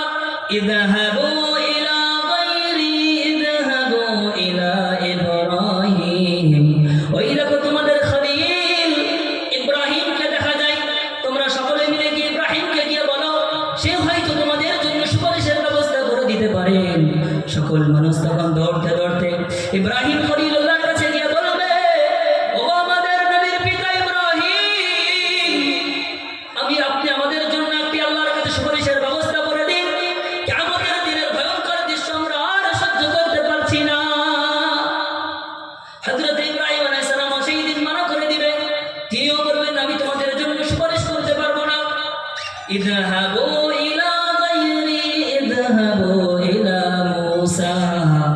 ওই দেখো মূসা কালিমুল্লাহকে দেখা যায়, তোমরা তার কাছে যাও, সে হয়তো তোমাদের জন্য সুপারিশ করে দিতে পারে। দৌড়তে দৌড়তে সমস্ত মানুষ মূসা কালিমুল্লাহর কাছে যাবে। যাওয়ার পরে বলবেন, ও গো কালিমুল্লাহ, আপনি তো আল্লাহর সঙ্গে কথা বলেছেন দুনিয়ার বুকে, একটু আমাদের জন্য রবের কাছে সুপারিশের ব্যবস্থা করে দিন। আল্লাহ আমাদেরকে এসপার অথবা ওসপার, জান্নাত অথবা জাহান্নামের ফয়সালা করে দিন। আমরা কি আমাদের কঠিন যন্ত্রণা আর সহ্য করতে পারছি না। এইরকম করে যখন চলতে থাকবে, মূসা কালিমুল্লাহ তিনি বলবেন, আমি তোমাদের জন্য সুপারিশ করতে পারবো না। আমি দুনিয়ার বুকে ফিরআউনের আকবর চিনে এক থাপ্পড়ে দুনিয়া থেকে বিদায় করে দিয়েছিলাম। আজ যদি আল্লাহ পাক রব্বুল আলামিন আমাকে জিজ্ঞাসা করেন, ও মূসা, দুনিয়ার বুকে কেন তুমি এই মানুষটাকে দুনিয়ার বুক থেকে বিদায় করে দিয়েছো এক থাপ্পড়ে, আল্লাহকে আমি জবাব দিতে পারবো না। এর জন্য আমি তোমাদের জন্য সুপারিশ করতে পারবো না। ইযহাবু ইলা গায়রি ইযহাবু ইলা ঈসা। ওই দেখো পয়গম্বর ঈসা নবীকে দেখা যায়, তোমরা তার কাছে যাও, সে হয়তো তোমাদের জন্য একটু সুপারিশের ব্যবস্থা করে দিতে পারে। সকল মানুষ তখন দৌড়তে দৌড়তে হযরত ঈসা আলাইহিস সালামের কাছে গিয়ে বলবেন, ও ঈসা পয়গম্বর, আপনি আমাদের জন্য একটি ইশফা' লানা ইলা রাব্বিক, রবের কাছে সুপারিশের ব্যবস্থা করে দিন। আল্লাহ আমাদেরকে জান্নাত অথবা জাহান্নামের ফয়সালা করে দিন। হযরত ঈসা রাহমাতুল্লাহ তিনি বলবেন, এখানে ওখানে গিয়ে কোনো কাজ হবে না। কার কাছে যাবে তুমি? এখানে ওখানে কোনো জায়গায় গিয়ে কাজ হবে না। ওই রকম আখিরুজ জামানের নবী পয়গম্বর হযরত মুহাম্মদুর রাসূলুল্লাহ সাল্লাল্লাহু আলাইহি ওয়াসাল্লামের কাছে যাও, সে তোমাদের জন্য আল্লাহর কাছে সুপারিশের ব্যবস্থা করে দিবে। সুবহানাল্লাহ বলবো না? সুবহানাল্লাহ বলবো না? যে রাসূলের দুনিয়ার বুকে আমি উম্মত, যে রাসূল আপনার আমার জন্য এত দুনিয়ার বুকে মার খেয়েছেন, যে নবী আপনার আমার জন্য দুনিয়ার বুকে এত কষ্ট মেহনত করেছেন, সেই নবী শুধু দুনিয়াতেও না, কাল আখিরাতের ময়দানে যখন আমি আপনি বিপদে পড়ব, সেই দিনও সেই নবী আমাদেরকে আপনাদেরকে সকলকেই উদ্ধার করবেন। বলে সুবহানাল্লাহ।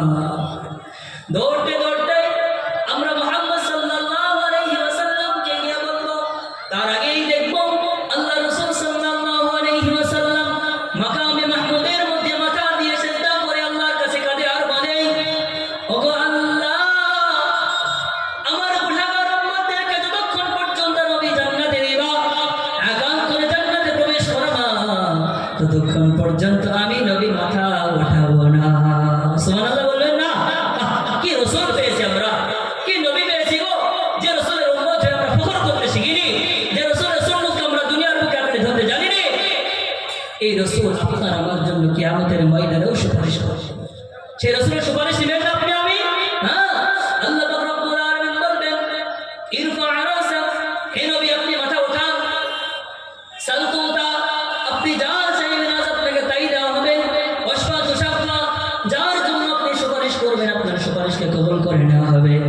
এরপরে আল্লাহ পাক রব্বুল আলামিন আল্লাহর রাসূলের এই কথা শোনার পরে তিনি বিচার আরম্ভ করে দিবেন। বলে সুবহানাল্লাহ। কাল কিয়ামতের ময়দানে যদি আমার আপনার যখন বিচার হয়ে যাবে, আমল নামাটা যদি ডান হাতে পান, তাহলে আমার আপনার জন্য শুধুই সুন্দর জায়গা হবে। আর যদি আমি আপনি আমল নামাটা বাম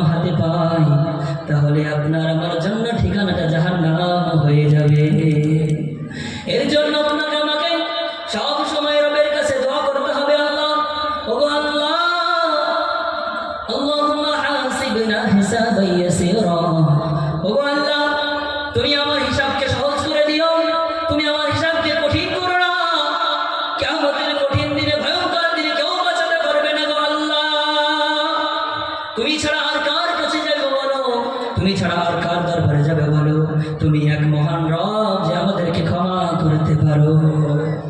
এর জন্য আল্লাহ যখন এই আল্লাহ রসুলের কথা শোনার পরে যখন তিনি শেষ করে দিবেন, বিচার যখন তিনি কমপ্লিট করে দিবেন, এবার বলেন فأما من أوتي كتابه بيمينه, যাদের ডান হাতে আমলনামা দেওয়া হবে তারা সকলে আনন্দ চিত্তে জান্নাতে চলে যাবে।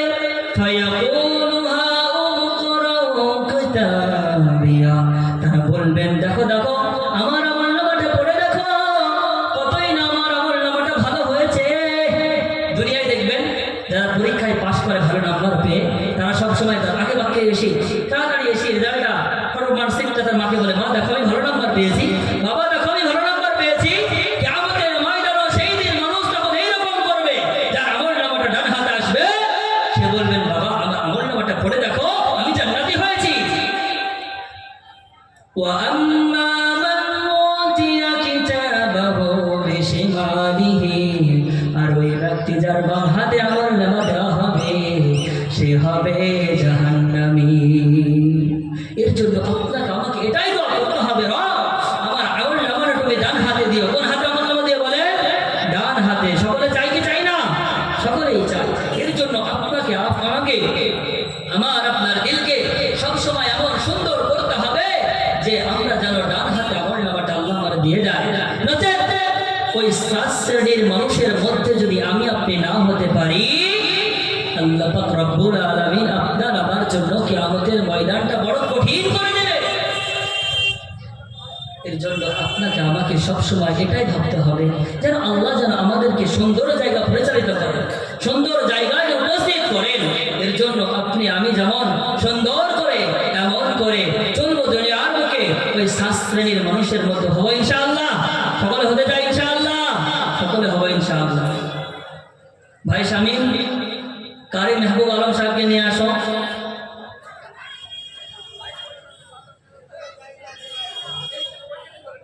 আল্লাহ পাক রব্বুল আলামিন আপনাকে আমাকে সকলকে এই 7 শ্রেণীর মানুষের মধ্যে অন্তর্ভুক্ত করুন। সকলে চান কি চান না বাবজি? হ্যাঁ সকলে চাই। বারে বারে ভাবি একা, বারে বারে ভাবি একা, বসে নিরালায় রে,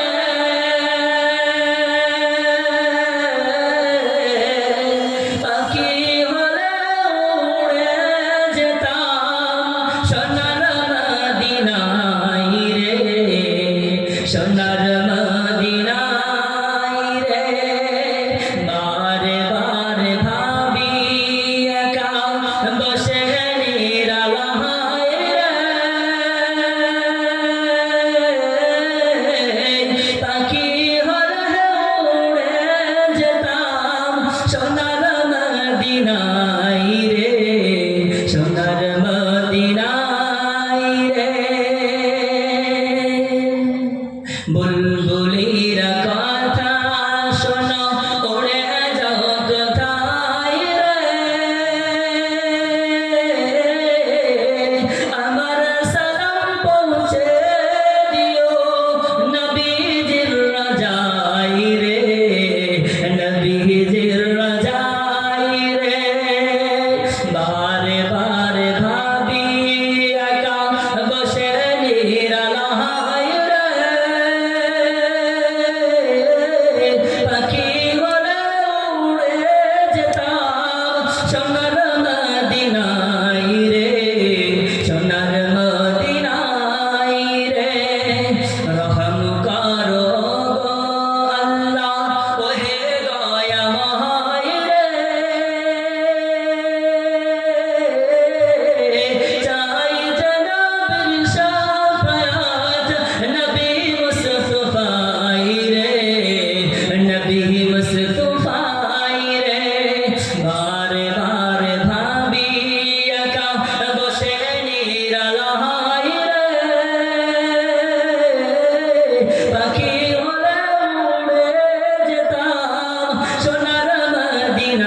আমার পরে